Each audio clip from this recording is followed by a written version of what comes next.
agora de prestação de serviços, ajudar você a escolher o melhor lugar, a melhor opção, entender como funciona o mercado de combustíveis no Brasil e se prevenir contra fraudes.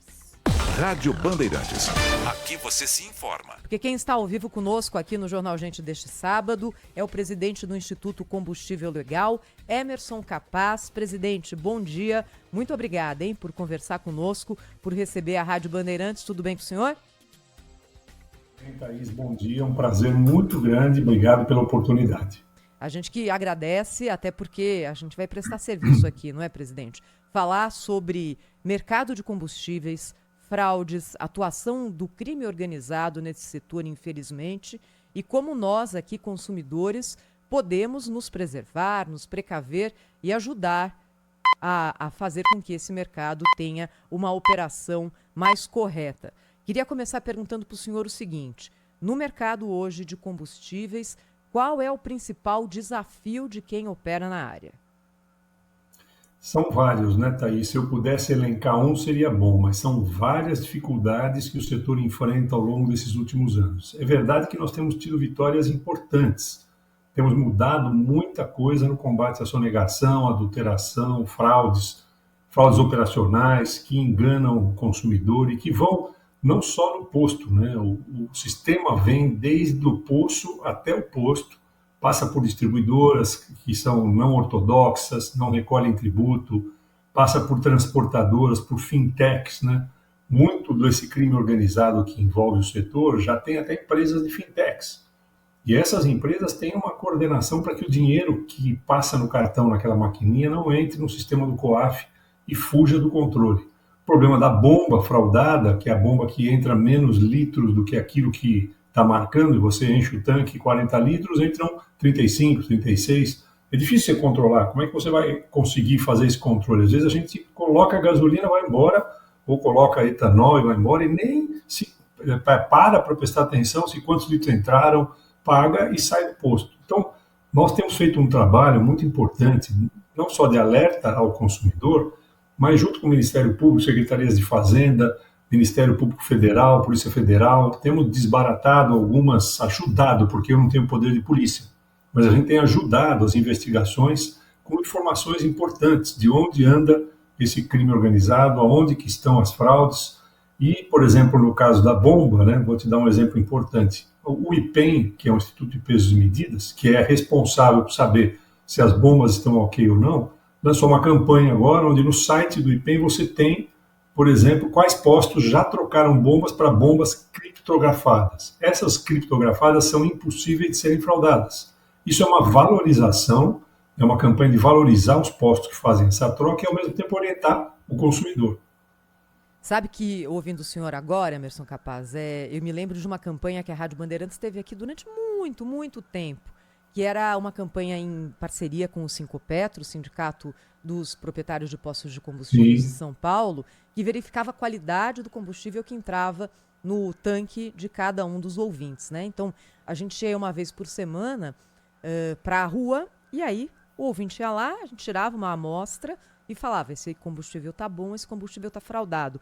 E a gente chegou num momento ali em que essa campanha foi interrompida, perdão, é a Secura de São Paulo que está aqui me dando uma tocinha, mas foi interrompida porque, infelizmente, os fraudadores acharam formas de fraudar combustível ou que eram muito dificilmente detectadas ou que escapavam daquela forma tradicional de colocar solvente, enfim. É o crime sempre na frente, né? Por que... Então, é até um exemplo, isso aconteceu há mais de 10 anos, é um exemplo de que esse setor sempre foi mais vulnerável a esse tipo de atuação. Por quê? O que tem como característica o setor de venda de combustíveis que faz com que ele seja tão desejado pelo crime? Então vamos lá, Thaís, é assim, você tem vários mecanismos, né? E a tecnologia evoluiu, e evoluiu não só para nós, né? A tecnologia evoluiu também para aqueles fraudadores, para eles que conseguem, com um controle remoto dentro da cabine, ele aperta e a bomba volta ao normal quando entra a fiscalização. Isso é uma coisa muito difícil. Por exemplo, no caso do Instituto Combustível Legal, nós temos um furgãozinho disfarçado, branco, normal, que entra, que a gente chama cliente misterioso. E para evitar que eles consigam ultrapassar essa fiscalização, ele vai, recolhe os combustíveis, atesta em vários galões que estão dentro, vai medindo e colocando e fazendo uma certificação. Isso é certificado por um instituto internacional.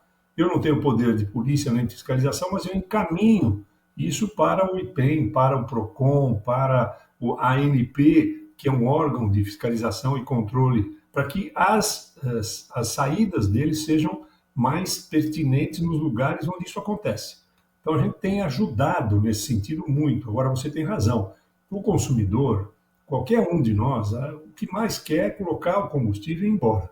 Então, as recomendações nossas para evitar isso é sempre ter nota fiscal, caso você sinta que teu carro depois piora e você vai acabar indo para um mecânico, você tem como denunciar, ir para o Ministério Público, ou com a nota fiscal você pode levar isso à ANP também.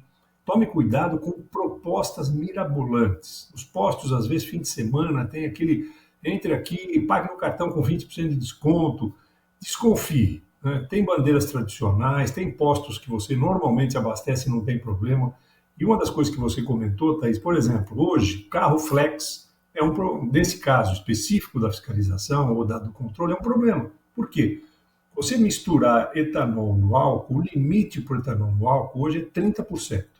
Então, a gasolina, o etanol na gasolina, ele é misturado para ser gasolina C. Se você mistura mais do que 30%, você está burlando não só o controle, mas também burlando, porque você está vendendo etanol a preço de gasolina. Nós chegamos a encontrar alguns postos com 70% de etanol na gasolina. Só que o seu carro não percebe, você não percebe. É como se você fosse no tanque e fala, põe metade etanol, metade gasolina. Então o carro flex, ele aceita, ele não rende o que deveria se você pusesse gasolina com 30%, e o frentista, o posto, estão vendendo o etanol, álcool, a preço de gasolina. Então, assim, são muitas coisas que têm acontecido. Felizmente, a ANP tem conseguido, eventualmente, fazer controle em várias regiões do Brasil. A gente tem ajudado, inclusive, doando alguns equipamentos que possam, por exemplo, controlar o biodiesel, que é uma mistura importante. O B15, que funciona hoje, que é o diesel mais limpo, né, que é o B15, as empresas acabam não fazendo, as distribuidoras não fazem essa mistura e vendem o diesel comum como se fosse biodiesel, que é mais caro. E até porque no caso do diesel, o diesel comum eles vendem como diesel premium, que não tem a mistura. Então, assim, existem alternativas, nós estamos por trás de tudo isso. A gente tem percebido que, no caso do diesel e da gasolina, a sonegação, que como você tem monofasia hoje no diesel e na gasolina, que é o recolhimento do tributo no início da cadeia na refinaria, isso melhorou bastante a questão da sonegação. Mas as fraudes operacionais, todos os outros tipos de fraudes, que algumas dessas a gente citou aqui, elas têm aumentado. O Emerson Capaz é o presidente do Instituto Combustível Legal, está ao vivo conosco aqui na Rádio Bandeirantes. Emerson, sobre questões legislativas, a lei brasileira hoje é eficiente para permitir a punição de quem comete esse tipo de fraude, a detecção? Existe algo que poderia ser melhor do ponto de vista legal? Sim, Thaís, existe sim. É importantíssimo uma tramitação de um projeto de lei que está no Senado hoje, que é a lei do devedor contumaz. O que significa o devedor contumaz? São empresas criadas para sonegar impostos em toda a cadeia produtiva. Então, o devedor contumaz é aquele que cria um CNPJ, não recolhe o tributo, se for pego, ele entra com uma liminar e questiona judicialmente e fica anos sem pagar.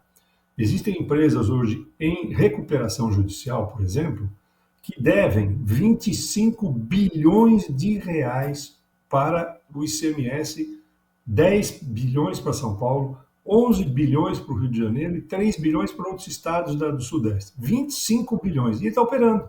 Está em recuperação judicial, funcionando normal. Se tivesse uma lei nacional de devedor contumaz, eu enquadraria esta empresa como devedora contumaz e, a partir daí, ele não pode emitir uma nota sem pagar o tributo. E entra num regime especial. Então, isso está há 8 anos tramitando no Senado e os lobbies contra essa lei são poderosos. Eles não permitem que essa lei seja aprovada. 8 anos tramitando. Por exemplo, São Paulo tem uma lei estadual de devedor contumaz e conseguiu criar regimes especiais para 8 distribuidoras já só aqui em São Paulo, que estão nesse regime especial, não conseguem vender mais combustível sem recolher tributo. Então, existem mecanismos. Tem a lei, por exemplo, que endurece roubo de óleo em dutos, que também está tramitando e é extremamente importante. Tem legislações para serem aperfeiçoadas do ICMS no etanol. Hoje o etanol ele não está na monofasia. Tem muita sonegação por conta disso. Nós estamos tentando, em conjunto com a Única, construir um mecanismo e uma legislação que ponha a monofasia no etanol e antecipe o que já está na reforma tributária para o ano que vem. Agora queria falar, Emerson, para quem está acompanhando a Rádio Bandeirantes nesse momento, para o motorista, para o dono de comércio, para a pessoa que usa o serviço quase universal de abastecimento de combustível. O que você pode falar para essa pessoa em relação à escolha do posto, em relação ao que deve ser observado? Como é que a gente pode, ao mesmo tempo, se preservar e não alimentar esse tipo de fraude? Então, vamos lá, Thaís. Tem o combustível, as distribuidoras, a margem é de 3% a 5%. O que é uma oferta mirabolante, assim? É assim. Porque às vezes a gente vê um preço bom e fala, opa, vou aproveitar, isso. Não é? Hoje o preço do combustível, da gasolina, normalmente, gira em torno de 5,80, 5,90, 5,70, por aí.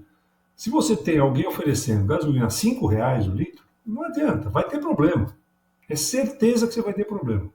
Não tem essa diferença de 80 centavos no litro de combustível. Não há margem para você conseguir isso sem fraudar, de alguma forma, o consumidor, o fisco. Então, o que eu chamo de oferta mirabolante é praticamente essa coisa que você destoa da média que você vê. Tem disputa de quadra a quadra, de 5,80, 5,70, aqui 5,69, 5,90. Isso é normal e é até muito competitivo. O setor disputa mesmo o consumidor. Então, essa é a primeira dica. Segunda, sempre, se você puder, peça a nota fiscal. A nota fiscal é importante porque é um registro para você, caso tenha algum problema. Nós temos também, por exemplo, lubrificantes, uma campanha que está no ar hoje do Instituto para lubrificantes adulterados, lubrificantes reciclados, colocados em embalagem fraudada e sendo vendidos. Carros hoje, tem carros que têm correia dentada banhada a óleo. Se o óleo não é de primeira linha ou não é um óleo fidedigno, este carro acaba com o motor dele. Aí não é brincadeira, é o motor. Você tem que entregar o carro para o mecânico e fazer uma reforma enorme. Então, troca de óleo, faça em oficinas especializadas, não entre em qualquer buraco para trocar o óleo, procure sempre um posto da sua credibilidade. Use qualquer bandeira, mas aquela que você já confia, as bandeiras que você conhece, as bandeiras que você tem normalmente feito esse trabalho de já lá não tive problema, vou fazer isso. E ao mesmo tempo também, para o consumidor, se ele puder, falar, olha, coloca 30 ou 40 litros. Né? Em vez de falar enche o tanque, mais ou menos, tudo bem, você pode falar enche o tanque, mas veja quantos litros entrou e normalmente procure saber quanto tem a capacidade do seu tanque para ver. Normalmente o seu tanque tem 45, 50 litros, não pode entrar 60. Né? E às vezes você não vê que entrou 60, você nem olha quantos litros entraram. Você pega o valor, paga e vai embora. Isso é também um controle importante. Olha, essa aí vou começar a usar a partir de agora, viu, Emerson? De pedir o número de litros e não o completa. É difícil, a gente normalmente está ali apressado, quer pagar, sair, não é? Você nem olha, você passa o cartão e vida que segue, não é? Mas sempre olhar de qualquer jeito, Thaís, quantos litros entrou, não quanto saiu.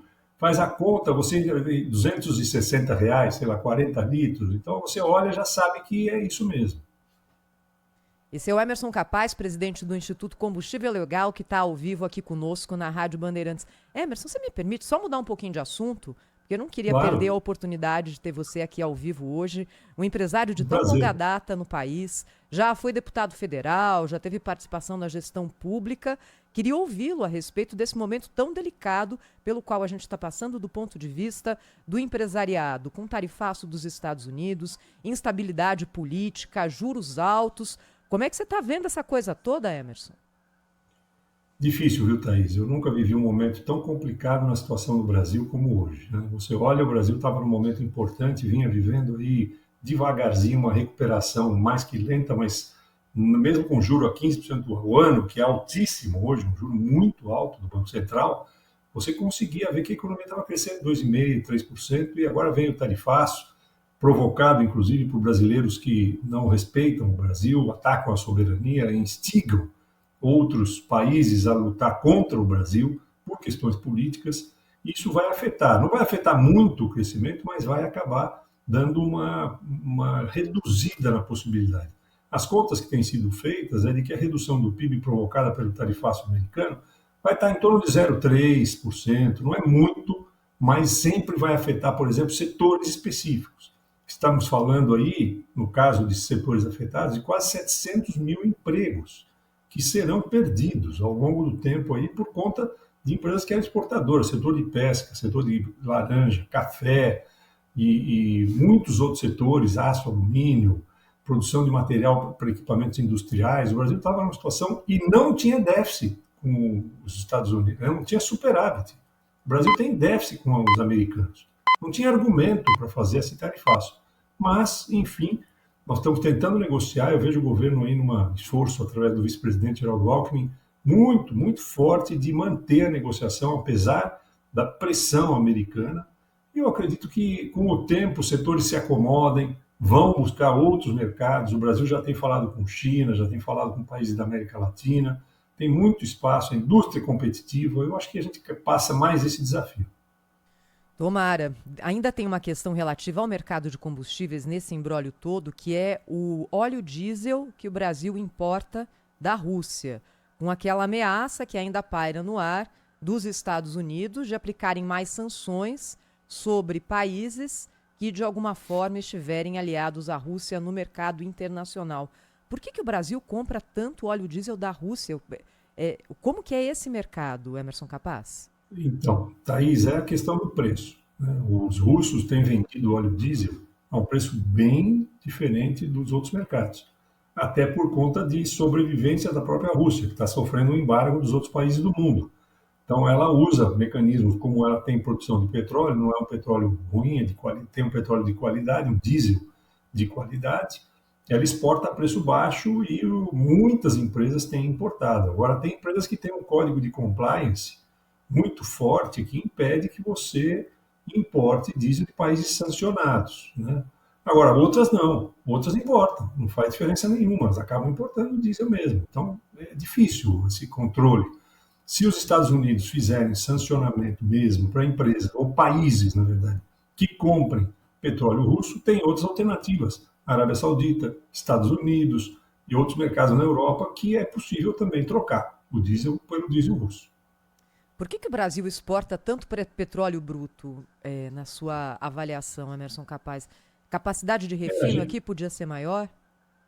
Não, é que nós produzimos um petróleo e não temos refinamento para tanta produção. Temos uma excelente produção de óleo bruto, exportamos e às vezes importamos gasolina e diesel, porque você precisa refinar, né? E tem refinarias, mas a gente talvez não tenha se preparado em termos de refinaria para o volume de produção de petróleo que aumenta. O Brasil tem aumentado a produção de petróleo, descoberto vários poços. Nós, por exemplo, no pré-sal, temos um óleo bruto de uma qualidade que não existe no mundo. É um óleo bruto leve e é muito procurado por vários países do mundo. E quem tem essa tecnologia é o Brasil no pré-sal. Então ele é muito procurado, o Brasil exporta. É importante porque traz divisas para a gente. Para a gente terminar esse compensado de assuntos fora da questão da adulteração de combustível, como é que você vê a possibilidade de exploração do Atlântico Norte, da Foz, dessa parte do norte do Brasil, a possibilidade de exploração de petróleo, já que o Brasil tem visto a Guiana ter muito sucesso na exploração desse recurso e o Brasil ainda não faz esse tipo de ação? Você acha que vai virar logo? Vai ser bem-vindo? Como é que você vê isso, Emerson? Olha, eu diria para você, Thaís, que hoje a questão ambiental, o controle, a tecnologia que você tem, a Petrobras é uma empresa de primeiro mundo, uma empresa super desenvolvida, que tem condições de oferecer um controle ambiental poderosíssimo para, eventualmente, se acontecer, eu acho que não aconteça, eu espero que não aconteça e não vai acontecer nunca isso, qualquer vazamento de óleo. Então, eu acho que tem que ir lá, descobrir esse petróleo, saber primeiro, porque na verdade o que nós estamos discutindo agora é uma perfuração para saber se tem. Se você descobrir um novo pré-sal na beira do Nordeste, Norte, região Nordeste do Brasil ali, próximo das Guianas, e descobrir isso, como que você não vai aprofundar, investigar e recolher esse petróleo? Não tem como. O petróleo ainda até 2035, 32 vai ser um dos maiores assim, fornecedores de matéria-prima para desenvolvimento da indústria. Você está numa transição energética? Sim, nós estamos numa transição energética. Inclusive, o Brasil é exemplo. Nós temos etanol, nós temos biodiesel, nós temos uma energia elétrica que é a mais limpa do mundo. 90% da nossa energia é limpa, né? Hidráulica, solar, eólica, biomassa. Então, nós não temos que nos esconder dizendo, não, olha, então, o petróleo é também hoje uma fonte importante, até que essa transição energética se complemente e complete lá na frente. Então, eu diria para você que se nós descobrirmos petróleo na foz do Amazonas ali, dos 500 quilômetros, né? Ele não tá perto, está a 500 quilômetros da proximidade da foz. Tem que aprofundar e ver o que é que tem lá, qual é o tamanho da fonte que você tem e aproveitar, porque isso vai trazer um desenvolvimento para uma das regiões mais pobres do Brasil. O que você falou da Guiana, que está acontecendo nos países ali vizinhos, crescimento do PIB de 25% ao ano. Ao ano. Países pequenos estão desenvolvendo um PIB astronômico, mudou a vida de todos eles. E nós temos uma região que precisaria de uma alavancagem como essa, que é a região norte e nordeste do Brasil. Olha, eu queria agradecer muito ao Emerson Capaz, presidente do Instituto Combustível Legal. Obrigada, viu, Emerson, pela conversa, pelo seu tempo, pelas dicas preciosas que você deu aqui para o ouvinte da Rádio Bandeirantes em relação à adulteração de combustível. Seja sempre bem-vindo, até uma próxima. Obrigado, Thaís. Vocês são muito prestativos aí de serviços. Eu estou feliz de poder ter ajudado os consumidores, os ouvintes, e parabéns pelo programa Gente aí, Jornal Gente de vocês. Um abração. Um abraço, muito obrigada. Agora 9h20.